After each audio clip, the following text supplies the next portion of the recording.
Glória a Deus. A ênfase em toda a reforma protestante estava de forma resumida nas 5 solas, ou as 5 somente.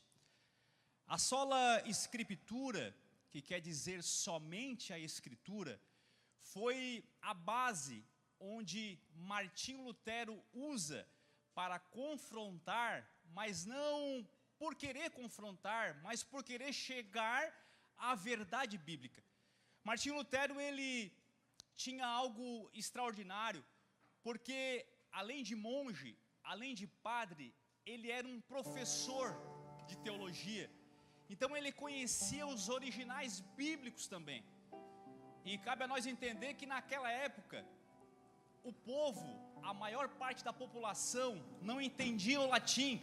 O idioma naquele tempo era o alemão, era o inglês. Então, quando Martinho Lutero vem e diz que é somente as Escrituras que pode nos revelar a verdadeira vontade de Deus e sobre salvação, ele está questionando 3 coisas. Ele está questionando a tradição da Igreja Católica Romana, que ao longo dos séculos tinha várias interpretações que, junto com a Bíblia, ensinavam o povo. Ele está questionando também os magistérios, que eram os papas, que eram os bispos, aqueles que ensinavam, dizendo que tudo o que eles ensinavam teria que primeiro olhar para as Escrituras, para depois olhar para a tradição da igreja e para os papas. Martinho Lutero, ele não queria uma revolução, ele queria apenas uma reforma para a igreja. E agora, Martinho Lutero, ele, de forma a não querer brigar com a igreja, mas sendo um padre, ele queria que a igreja voltasse às Escrituras. Então, muitas vezes, Martinho Lutero tentou falar com um ou com outro, explanar acerca das Escrituras, mas não quiseram ouvir. Não quiseram ouvir que aquele irmão, aquele padre, aquele monge tinha para trazer sobre as Escrituras. O povo agora, sem saber e sem conhecer a verdade sobre justificação e salvação, porque o único momento que eles tinham com a palavra era nas missas, em algumas partes pregadas. O momento que eles tinham em conhecer as Escrituras eram em vidraças, em esculturas feitas em paredes. E Martinho Lutero, quando vem dizer que somente a Escritura é a autoridade de Deus, ele parte dessa base, confrontando toda uma igreja romana. E depois disso, os demais reformadores, como João Calvino, que vieram após dele, vão começar a olhar para as Escrituras e entender que somente as Escrituras eram a verdadeira autoridade, e não a Igreja Católica Apostólica Romana. Mas, Leandro, para mim, nos dias práticos, o que vale eu saber? As Escrituras que você tem em sua mão, esse exemplar, chegou porque esse homem teve a capacidade de transcrever do latim para o alemão todas as Escrituras. E no ano de 1534 ele tem o Novo Testamento, o Antigo Testamento, mas traduzido do hebraico e do grego. Esse homem, ele teve a capacidade de enfrentar todo o império, para que a verdade chegasse até nós. E você agora está nas tuas mãos com o exemplar bíblico. E você pode saber que na Bíblia, as Escrituras é o próprio Deus falando conosco. A Bíblia não contém nenhum tipo de erro, então você pode recorrer a ela. As Escrituras, elas são claras, então não precisa ninguém ler para você, e pode aquele mais simples ou mais culto lê-la que irá entender. A Bíblia é a autoridade do próprio Deus, e ela é suficiente para mostrar o Deus que nos formou, o Deus que nos criou e o Deus que tem uma vontade para a minha e para a tua vida.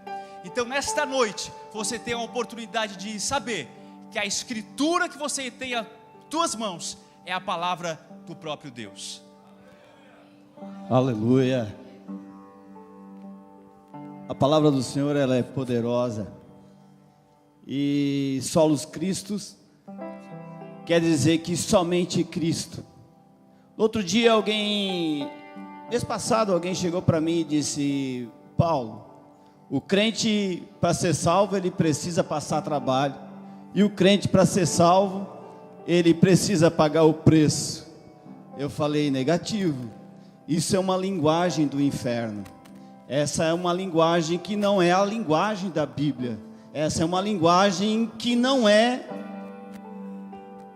de Deus, não é a linguagem do céu. Porque somente Cristo pagou o preço do pecado que eu cometi contra Deus. Somente Ele pagou o preço da reconciliação com o Pai. E Paulo escreve a Timóteo dizendo que há um só Deus e um só mediador entre Deus e os homens, Cristo Jesus. Então não existe uma outra maneira sem ser por Cristo que eu venha me salvar. Jesus Cristo na cruz, Ele está quieto o tempo todo, mas Ele pega e rompe o silêncio dizendo o seguinte: tetelestai, está consumado, a dívida está paga. Ele disse, Paulo diz, ele pregou na cruz a cédula que era contrária a mim, foi ele que levou na cruz. Aleluia. Sabe, Cristo ele não deixou parcelas espirituais para que o homem viesse quitar. Por quê? Porque o sacrifício dele foi completo. Então ele disse, não, eu vim só um pouco até aqui, e agora o resto vocês pagam, o resto vocês pagam o preço. Não, ele disse, o preço eu paguei total na cruz do Calvário. Ele assumiu a culpa, ele assumiu o pecado, ele assumiu tudo que era contrário a mim, e ele devolveu o perdão, ele devolveu a reconciliação. Sabe de como? Gratuito. Você sabe o que é free? Você sabe o que é gratuito? Não precisa pagar nada. Logo, não há nada que eu faça para que Ele me ame mais, e nem que eu deixe de fazer para que Ele me ame menos. Paulo ele diz que Ele me amou primeiro, mesmo eu estando mortos em pecados e delitos. Talvez está dando um negócio dentro da tua cabeça, dizendo, peraí, mas está desconstruindo, mas a palavra do Senhor é poderosa, e eu não posso falar nada que não seja a palavra, é a palavra que fala isso. Se alguém falou um negócio diferente para você, foi alguém que falou um negócio diferente, mas a palavra do Senhor, ela fala isso aqui. Sabe por que Ele me amou? Porque é dele me amar. Porque Ele simplesmente me ama, e Ele me ama de uma forma incondicional. Ele não impõe uma condição para Ele me amar, senão Ele não teria me amado mesmo eu ainda em pecado. Paulo escreve aos Romanos, no capítulo 5, versículo 8: mas Deus prova o seu amor para conosco, em que Cristo morreu por nós, sendo nós ainda pecadores. Aí Pedro escreve na sua primeira carta dizendo, o preço pago pela redenção não foi com coisas perecíveis. Ele disse, não foi com ouro, não foi com prata, mas foi com o sangue derramado na cruz do Calvário. Foi o sangue de Cristo, somente Cristo. Aí eu completo com Romanos capítulo 3 e 24, nós somos justificados gratuitamente por sua graça, por meio da redenção que há em Cristo Jesus. Mas antes que tudo isso acontecesse, lá no céu, teve um cenário jamais visto. Ninguém no céu tinha visto um cenário, que o rei, ele se fez servo. O Todo-Poderoso se humilhou, o Santo se fez pecado, o Glorioso, ele se despiu da sua glória. Aquele que com a sua voz fez o universo, ele se cala diante dos seus acusadores.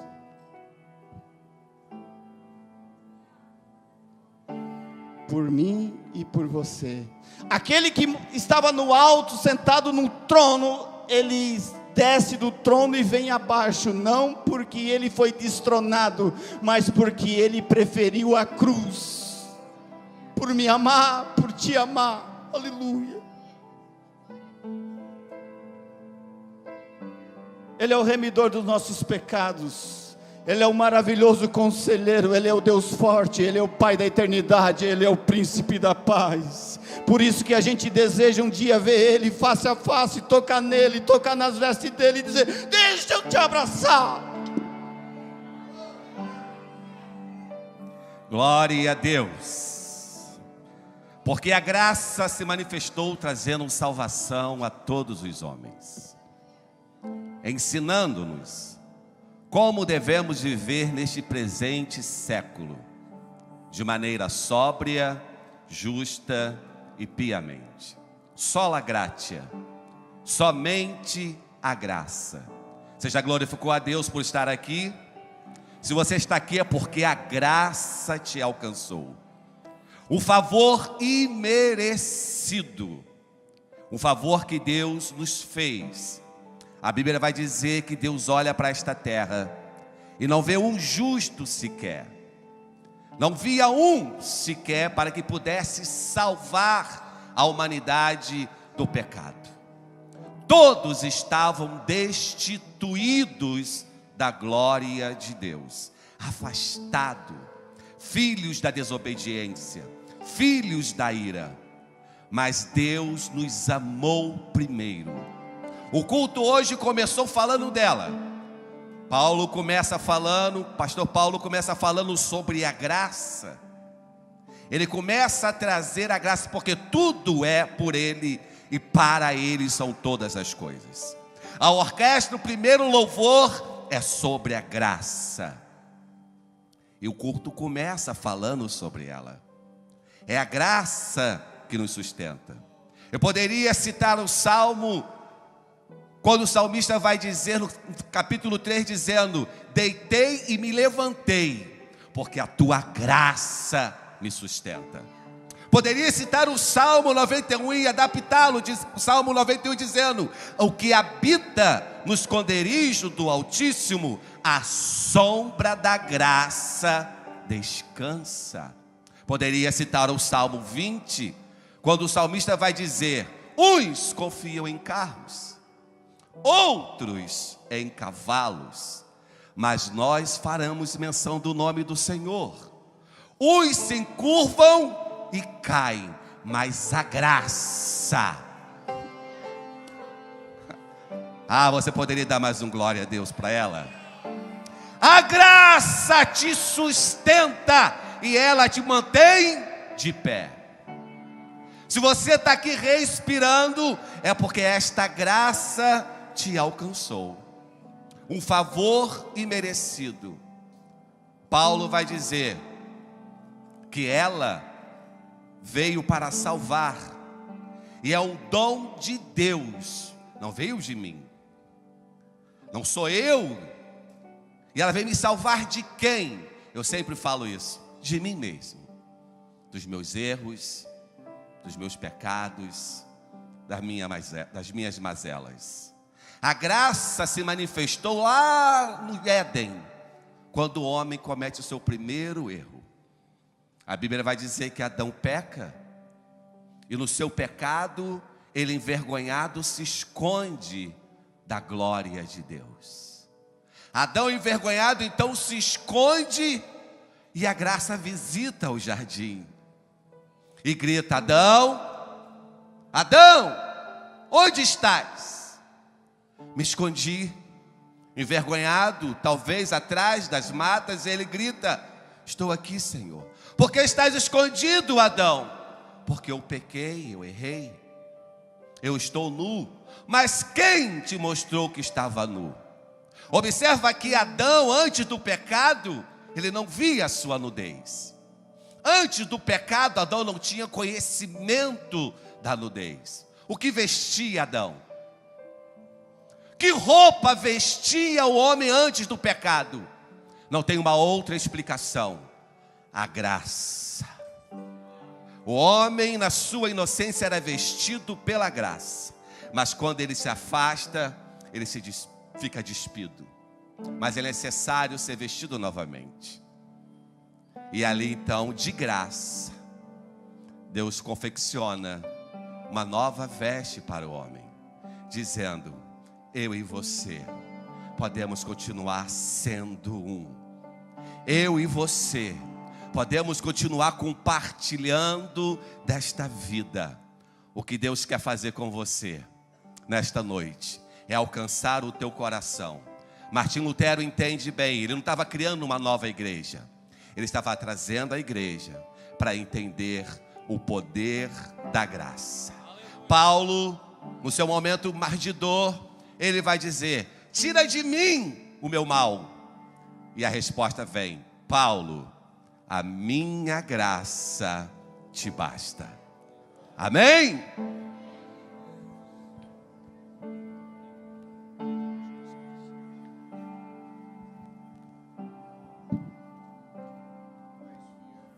Mas o justo viverá pela fé, somente a fé.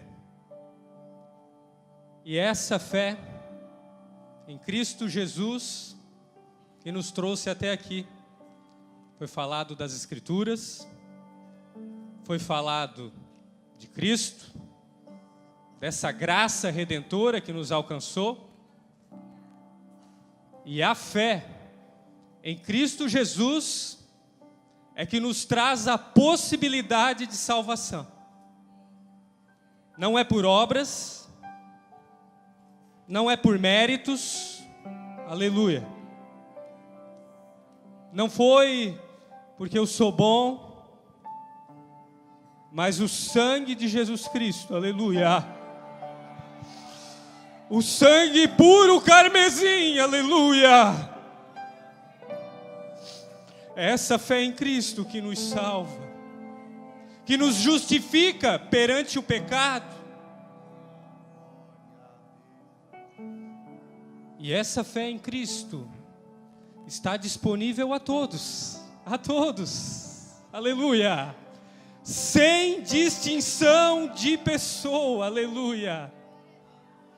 A fé em Cristo que alcançou a sua vida, essa graça redentora, ela não faz distinção de pessoas, nem de raça, nem de classe social. Perante Deus, aleluia, essa fé redentora quer salvar toda a humanidade, aleluia.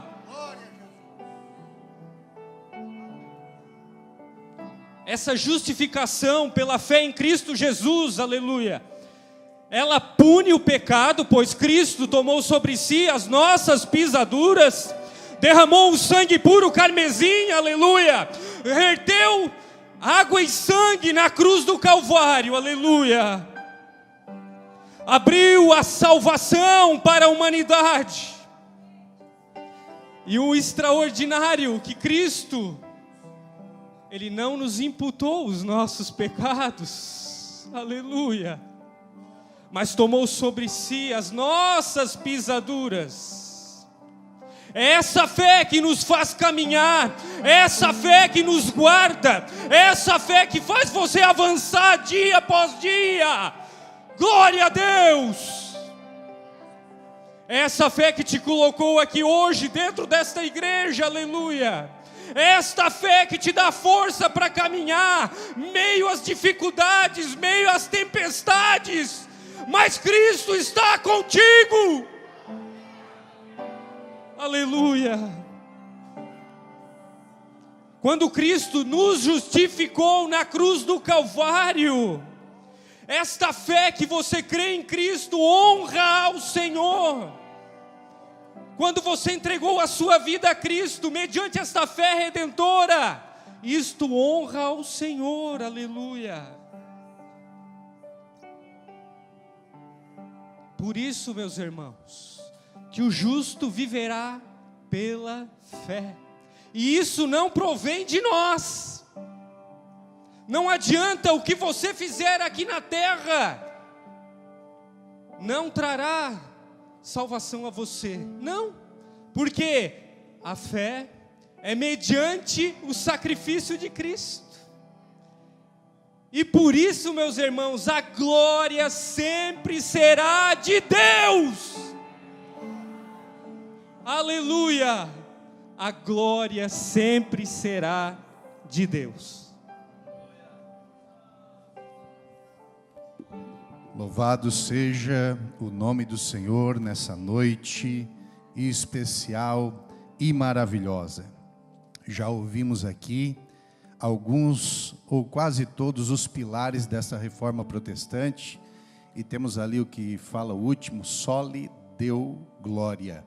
Glória somente a Deus. Esses pilares vão de confronto, vão confrontando todos os ensinamentos da Igreja Católica Romana da época, e ainda hoje, alguns deles ainda estão em evidência, e por isso essa base que se formou na Reforma Protestante, nós seguimos sabendo que Deus direcionou um homem, Martinho Lutero. Talvez ele não teria na memória a dimensão que isso se tornaria, mas graças a Deus, ele levantou alguém para mostrar que somente a Escritura, somente a fé, somente a graça, somente em Cristo e somente glória a Deus. Não a imagem de escultura, não a glória a homens algum, não. Somente glória a Deus. Como base deste último pilar da Reforma Protestante, gostaria que você abrisse o seu exemplar bíblico que você tem na mão, graças a Deus. Em Romanos, vamos tomar por base o capítulo 11, versículos conhecidos, e o versículo 33. Vamos ler, capítulo 11, versículo 33, 34, 35 e 36. Todos que acharam, digam amém. A palavra de Deus diz: ó profundidade das riquezas, tanto da sabedoria como da ciência de Deus. Quão insondáveis são os seus juízos, e quão inescrutáveis os seus caminhos. Porque quem compreendeu o intento do Senhor? Ou quem foi o seu conselheiro? Ou quem lhe deu primeiro para que lhe seja recompensado? Porque dele e por ele e para ele são todas as coisas. Glória, pois, a ele eternamente. Amém. Deus seja louvado nessa noite. Espero que através dessa instrução a respeito da Reforma Protestante, toda a igreja possa ter uma compreensão da dimensão e aonde nós estamos pisando.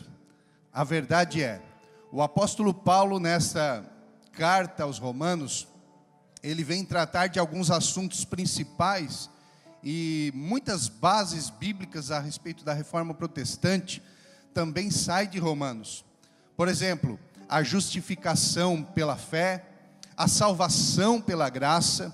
Alguns assuntos muito importantes estão sendo destacados em Romanos, e nesta ocasião, para nós chegar até o texto que nós lemos aqui, nós sabemos que havia naquela época de Romanos, enquanto o apóstolo Paulo estava instruindo, ele escreve esta carta no ano 57 da nossa era, no ano 57 depois de Cristo, na sua terceira viagem missionária em Corinto, e ele escreve direcionada aos romanos.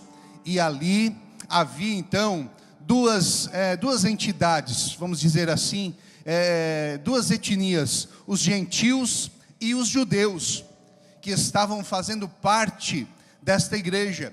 E existia uma tensão entre esses dois povos. Para nós entendermos, o apóstolo Paulo entra neste assunto tão importante e abre um esclarecimento a respeito do endurecimento do coração dos judeus, dos israelitas. E esse endurecimento do coração vai abrir uma oportunidade para que o povo judeu, para que nós, os gentios, melhor dizendo, para que nós, os gentios, acessamos esta salvação pela graça de Deus. Então nós entramos, aleluia, diante e dentro desta salvação com um endurecimento parcial do povo judeu.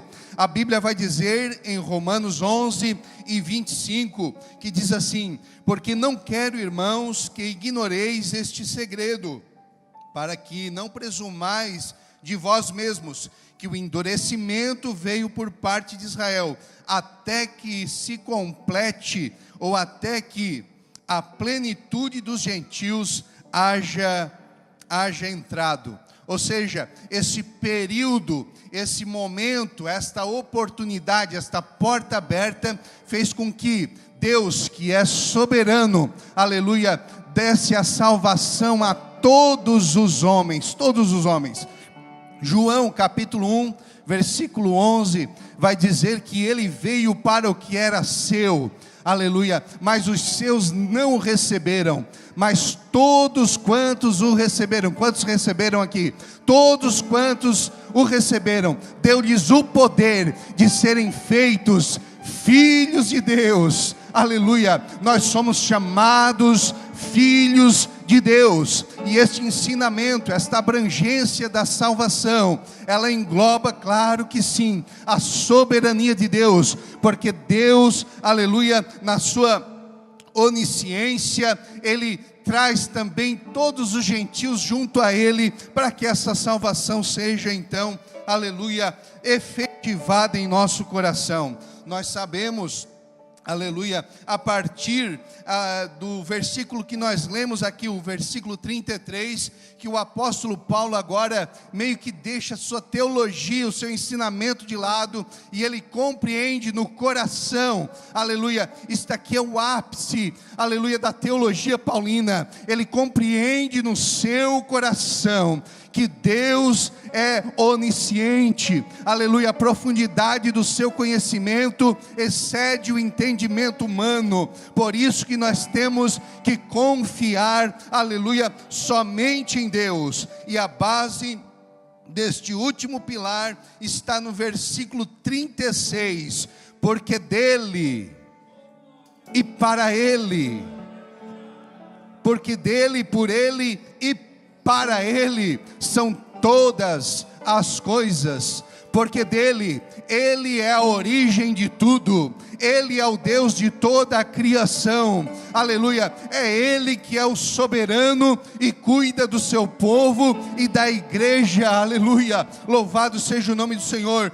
Por ele, porque é por meio dele que nós herdamos a salvação através de Cristo, louvado seja o nome do Senhor. É por meio dele, é ele que governa, é por isso que nós confiamos no Senhor, é por isso que a nossa confiança é baseada no Senhor, porque ele governa, aleluia, porque ele direciona as nossas vidas, porque nós cremos num Deus que cuida de cada um de nós nos seus detalhes, aleluia, cuida da igreja de um modo que engloba o mundo inteiro, mas cuida de cada pessoa individualmente, sabendo as suas necessidades, os seus problemas, aleluia, e o que ela realmente precisa. A Bíblia vai dizer, por ele e para ele são todas as coisas. Tudo encerra em Deus, o fim de tudo é em Deus. Por isso que nós temos o último pilar, que somente a Deus toda a glória, somente a Ele todo louvor, somente a Ele toda a glória e todo louvor. Então tudo que nós fizemos, irmãos, toda a adoração que foi prestada aqui, todo o louvor que foi cantado aqui, aleluia, a glória não é humana, a glória não é para quem redigiu a canção, ou para quem orquestrou, ou para quem ministrou, não, a glória pertence somente a Ele, aleluia, foi Ele que nos deu a oportunidade de estar na sua presença. Eu gosto muito dessa palavra, vocês vão ver eu sempre falando oportunidade. Eu gosto muito dessa palavra, porque a oportunidade, existe uma metáfora para essa palavra, que é como se um barco, uma embarcação, um navio, estivesse em um momento de tempestade, em um momento difícil, mas ele avistasse ali um porto bem seguro. Então, isto é uma oportunidade, é uma metáfora para isso.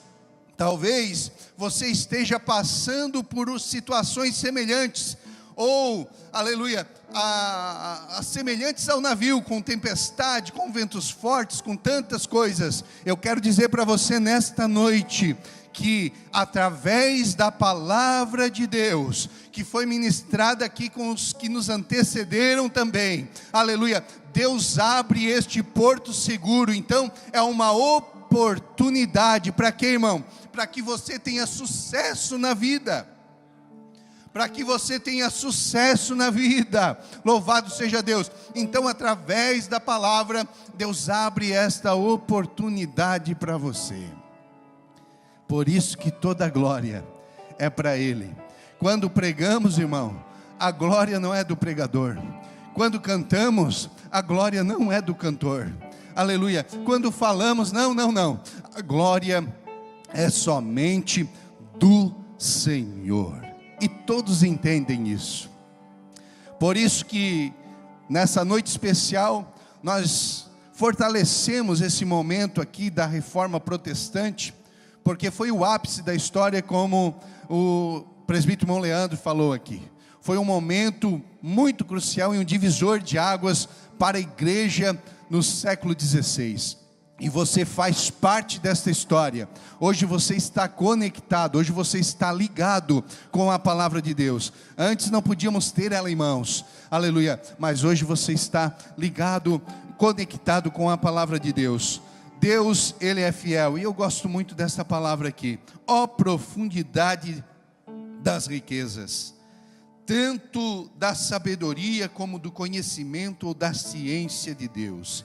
Quão insondáveis são os seus juízos, e quão inescrutáveis são os seus caminhos. Louvado seja Deus. Muitas vezes não podemos entender o agir e o trabalhar de Deus, como homens, humanos que somos, a nossa compreensão não chega a isto, aleluia, mas Deus, na sua onisciência, Ele nos dá esta porta aberta para que você entenda. Deus, Ele é maravilhoso. Quem o compreendeu? Porque quem compreendeu o intento do Senhor? Ou quem foi o seu conselheiro? Ele pega aqui referências de Jó. Quando Jó faz algumas perguntas, Deus faz algumas perguntas a Jó. Ele pega isso aqui e fala: quem que deu conselho a Deus? Não, Deus, Ele está acima de tudo. Ele é eterno, e Ele é eterno por princípio. Ele é o nosso Salvador, Ele é o nosso Senhor. Louvado seja o nome do Senhor Jesus. E é por Ele, é para Ele, porque dele, por Ele e para Ele são todas as coisas. Nós vamos ficar em pé neste momento.